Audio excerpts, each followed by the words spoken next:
बुलढाणा लोकसभेचे अपक्ष उमेदवार रविकांत तुपकर यांनी त्यांचे प्रतिस्पर्धी प्रतापराव जाधव यांच्यावरती सडकून टीका केलेली आहे।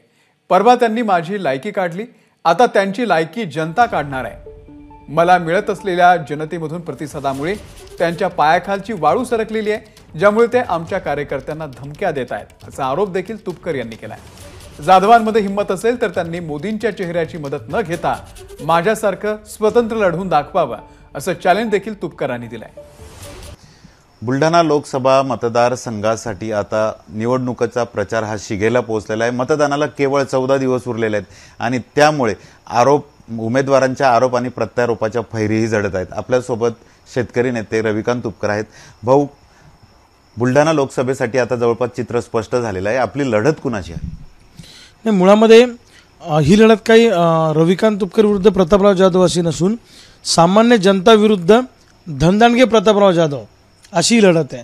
म्हणजे एका बाजूला सगळे नेते आहेत आणि दुसऱ्या बाजूला आमच्याबरोबर सर्वसामान्य गावगाड्यातली आणि शहरातली जनता अशी लढत आहे। धनशक्ती विरुद्ध जनशक्ती, एका बाजूला स्टारच्या कपड्यातले नेते विरुद्ध आम्ही फाटक्या कपड्यातले नेते, अशा पद्धतीची ही लढत आहे। म्हणजे प्रतापरावांची माझी लढत नाही, माझ्याशी प्रतापरावांची लढत आहे, असं सध्या जिल्ह्यातलं चित्र आहे। कारण माझी निवडणूक आता जनतेने हातामध्ये घेतलेली आहे। आता ही निवडणूक माझ्या हातात राहिली नाही, लोकच माझ्यासाठी स्वखर्चानं पुढे येत आहेत, घरची चटणी भाकरी बांधून प्रचार प्रसार करत आहेत, वर्गणी देत आहेत। ज्याला ज्याला जसं जसं जमल तसा तसा प्रचार आणि प्रसार माझा त्या ठिकाणी लोक करत आहेत। प्रतापरावांच्या गाडीत बसायला सुद्धा लोक तयार नाहीत लवकर। म्हणजे 500 रुपये रोज ढाब्यावर मटण पार्टी दिल्याशिवाय लोक त्यांच्याकडे येत नाहीत, तरी पण लोक यायला तयार नाहीत। म्हणजे त्यांना पाडायचं हे लोकांनी पक्क ठरवलेलं आहे। कारण 15 वर्षामध्ये काही ठोस विकास काम यांनी केलेलं नाही, लोकांच्या भेटी घेतलेल्या नाही। 2 वेळा ते मोदींच्या नावाने निवडून आले, पण तो करिश्मा आता चालणार नाही। आता विजय हा गावगाड्यातल्या सामान्य माणसाचा होणार आहे। आपण स्वतंत्र निवडणूक लढतायत, म्हणजे स्वतंत्र उमेदवार म्हणून आपण निवडणूक लढतायत, पण आपल्यावर असाही आरोप केला जातोय की आपल्या उमेदवारीमुळे महाविकास आघाडीची मतविभाजन होऊन त्याचा फायदा महायुतीच्या उमेदवाराला होऊ शकतो। काय तथ्य या आरोपात? असं आहे की महायुतीचे प्रतापराव जाधवांची उमेदवारी 10-12 दिवसापूर्वी डिक्लेअर झाली, त्यांचंही देऊळ पाण्यात होतं।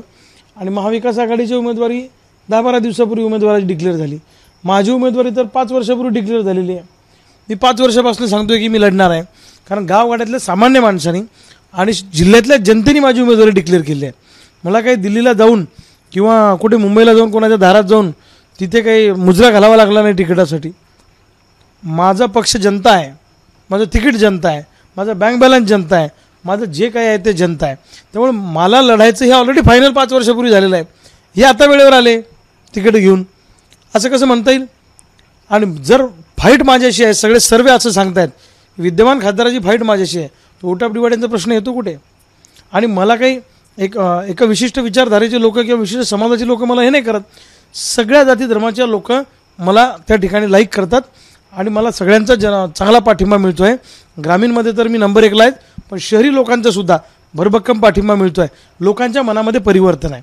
लोकांना वाटतं की आपल्यासाठी लढणारा एखादा माणूस दिल्लीच्या संसदेमध्ये गेला पाहिजे, आणि म्हणून एका बाजूला हजारो कोटीचे मालक विरुद्ध लोकवर्गणी करणारे आम्ही फाटके लोक, अशा पद्धतीची निवडणूक होणार आहे। आणि याच्या आधीसुद्धा अपक्ष लोक अनेक वेळा खासदार झालेले आहेत। सदाशिवराव मंडलिक 2009ला कोल्हापुरातून खासदार झाले अपक्ष, राजू शेट्टी 2009ला कोल्हापुरातनं खासदार झाले, सदाभाऊ खोत माड्याला थोड्या फरकाने पडले, बच्चू कडू साहेब अपक्ष फार थोड्या फरकाने पडले होते। सुदाम काका देशमुखांना एकदा लोकांनी तुमचाच गिरून तुमचा चुनान सुदाम काकाला निवडून आणा असंही केलं होतं। म्हणून आपल्या बुलढाणा जिल्ह्यामध्ये लोकांनी घोषणा दिली, खाऊन घरची चटणी भाकर निवडून आणू रविकांत तुपकर। लोक पालवातल्या भाकरी बांधून माझा प्रचार प्रसार करत आहेत, मला गावागावातनं वर्गणी देत आहेत, 1 वोट 1 नोट लोक मला देत आहेत। मला अनेक सभांमध्ये लोकांनी माझ्या घरात 2 वोट आहे, हे 200ची नोट घ्या, 100-100ची नोट घ्या। अनेक ठिकाणी भरभक्कम प्रतिसाद लोकांचा वर्गणीतही मिळतो आहे आणि मतांमध्ये मिळणार आहे। प्रचारादरम्यान तुमच्यात आणि प्रतापराव जाधवांमध्ये वाकयुद्ध सुरू आहे, आरोप प्रत्यारोपाच्या तुम्ही फैरी झाडतायत। प्रतापराव जाधवांनी शेतकऱ्यांसाठी काहीही केलं नाही असंही आपण एका भाषणात म्हटलंय, नाही म्हणजे नेमकं काय म्हणायचं? नाही, मुळामध्ये काय झालंय की विद्यमान खासदारांच्या पायाखालची वाळू सरकलेली आहे। परवा एका वाहिनीवर बोलताना त्यांनी माझी लायकी काढली। आता प्रतापराव जाधव माझी लायकी काढणार म्हणजे ते का ISO कंपनीचे मालक आहेत का? ते सर्टिफिकेट वाटत फिरणार आहेत का आम्हाला की याची लायकी इतकी आणि त्याची लायकी तितकी आहे? 15 वर्ष तुम्ही जिल्ह्यासाठी काय केलं? एक तर सोयाबीनला भाव नाही, कापसाला भाव नाही, सभागृहात भांडत नाही, या जिल्ह्यात ठोस असं काही केलं नाही. शेगावचा विकास नाही, लोणारचा विकास नाही, सिंदखेड राजाचा विकास नाही. शेतकरी आत्महत्येमध्ये हा जिल्हा नंबर 2वर आला आहे भारतामध्ये. काय केलं यांनी स्वतःची घरं भरण्याचं काम केलं, प्रॉपर्ट्या वाढवल्या, संपत्ती वाजवली, हजारो कोटीच्या प्रॉपर्ट्या जमवल्या. याच्या पलीकडे यांनी काहीच केलं नाही. आणि ज्यांना आपण निवडून दिलं त्या लोकप्रतिनिधीला तुम्ही काय केलं हा संविधानाने आपल्याला अधिकार दिला प्रश्न विचारण्याचा. म्हणून आम्ही प्रश्न विचारतोय. ते चवताळून उठत आहेत, त्यांच्या पायाखालची वाळू सरकली आपल्यामुळे. जनतेचा जो पाठिंबा मिळतो आहे आम्हाला, आमच्या सभांना प्रतिसाद, अर्ज भरायला लोकांचा प्रतिसाद, लोक गाड्या करून खर्चाने येत आहेत. खासदारांच्या घरातले लोक माझ्या लोकांना धमक्या देत आहेत, स्टेटस का ठेवता रविकांत तुपकरचं, रेकॉर्डिंग आहेत आमच्याकडे, त्याची योग्य वेळी बाहेर काढू आम्ही. एवढ्या खालच्या पातळीवर जाऊ नका. रविकांत तुपकरचा शर्ट काढतायत, रविकांत तुपकरची गाडीत फिरतात. मी काय महाराष्ट्रभर लोट गाडीनं फिरणार आहे का? तुमच्या घरात 50 गाड्या आहेत करोडो रुपयाच्या, त्या तुम्हाला चालतात. म्हणजे स्वतःचं ठेवायचं झाकून आणि दुसऱ्याचं पायाचं वाकून हा धंदा जरा बंद केला पाहिजे. सामान्य जनता तुम्हाला कंटाळलेली आहे. तुम्ही जर गावात जाऊन उभे राहिले तर 4 लोकसुद्धा लवकर तुमच्याजवळ यायला तयार नाहीत. दुसऱ्या पक्षाच्या भरोश्यावर तुमचा कार्यक्रम आहे आणि नेहमी हा प्रयोग होत नसतो. हिंमत असेल तर खासदार प्रतापराव जाधवांनी पक्ष बाजूला ठेवावं आणि माझ्यासारखं स्वतंत्र मैदानात यावं. माझी लायकी काढण्यापेक्षा तुमची लायकी जनता तुम्हाला दाखवून देईल. आपण शेतकरी नेते म्हणवताय, शेतकरी नेते म्हणून आपण निवडणुकीच्या रिंगणात आहेत. बुलढाणा जिल्ह्यासह अनेक जिल्ह्यामध्ये शेतकऱ्यांच्या जमिनी या समृद्धी महामार्गात गेल्या. अनेक शेतकऱ्यांवर अन्याय झाला आहे. त्यांना न्याय कसा मिळवून द्यायला, त्यांना काय आश्वासन देणार तुम्ही ज्यांच्यावर अन्याय झाला आहे? नाही, मुळामध्ये विकासाच्या नावाखाली जर शेतकऱ्यांच्या जमिनी जोर जबरदस्तीनं कोणी हडप करत असेल तर त्याला आमचा विरोध आहे. शेतकऱ्यांची परवानगी असेल तर आमचं काही म्हणणं नाही, परंतु तुम्ही जोर जबरदस्तीनं नका करू ना. ते म्हणजे शेतकऱ्यांच्या जमिनी जोर जबरदस्तीनं विकासाच्या नावाखाली हडप करायच्या आणि शेतकऱ्यांच्या टाळूवरचं लोणी या लोकांनी खायचं आणि मग यांनी पुन्हा निवडणुकीच्या मैदानात उतरायचं. माझी लढत समृद्धी महामार्गामध्ये शेतकऱ्यांच्या टाळूवरचं लोणी खाणाऱ्यांसोबत असणार आहे, लक्षात ठेवा. म्हणजे समृद्धी महामार्गामध्ये सगळं माल पुरवायचा ठेका यांचा, सब ठेकेदारी यांची. समृद्धी महामार्गाच्या विकासाच्या नावाखाली यांनी स्वतःची समृद्धी जास्त करून घेतली. समृद्धी महामार्गच यांना चांगल्या पद्धतीनं पैसे कमवून त्या ठिकाणी दिलेलं आहे समृद्धी महामार्गाने. त्यामुळं अशा धंदांड्या माणसासोबत माझी फाईट आहे. समृद्धीत ज्यांचे हात काळे झालेले आहेत अशासोबत माझी फाईट आहे. जिंकणार आम्हीच आहोत. असाही आरोप होतोय की आपण भाजपाशी आपली जवळीक आहे आणि निवडून आल्यानंतर आपण भाजपमध्ये जाऊ शकतात, अशी सुद्धा चर्चा कार्यकर्त्यांमध्ये आहे. नाही, ही अफवा यांनीच मुद्दामून पसरवलेली आहे. काय झालं, माझ्या विरोधात बोलायला काहीच नाही ना.